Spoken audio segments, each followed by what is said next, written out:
Tired of dropping your phone or struggling to prop it up?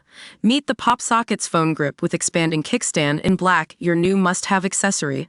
Don't miss out. Grab yours today. Click the link in the video description to shop now on Amazon. Folks, welcome to Fortnite Flash. Today we're talking about a 5-year battle between two tech giants that's finally coming to an end, Epic Games and Apple.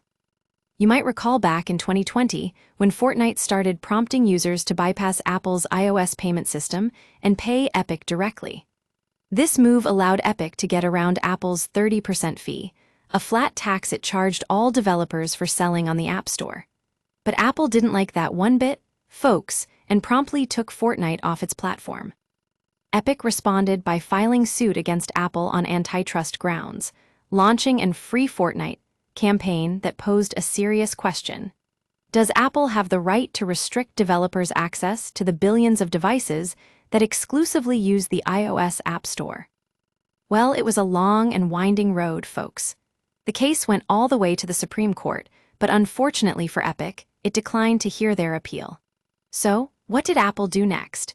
They begrudgingly allowed developers to bypass Apple Pay, but with one condition: they had to fork over 27% of the revenue made that way within 7 days of each transaction, a tactic known as malicious compliance. Now, you might be wondering why this was such a big deal, folks. Well, it's because this move was seen as a blatant attempt by Apple to strangle Epic's business and maintain its dominance in the App Store.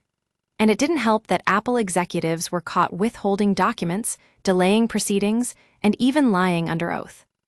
That all came to a head when Judge Yvonne Gonzalez-Rogers issued a scathing ruling, finding Apple in willful violation of the court's earlier decisions. It turned out that Apple CEO Tim Cook had been aware of the 27% fee since July 2023, but chose to ignore advice and go with his finance team instead. Fast forward to April 30th, when Judge Rogers ordered Apple to make amends with Epic or face the consequences. And boy, did she deliver, folks. She even suggested that an Apple executive might have to appear in court to ensure compliance. But in the end, it was Apple that blinked, and Fortnite is back on the App Store.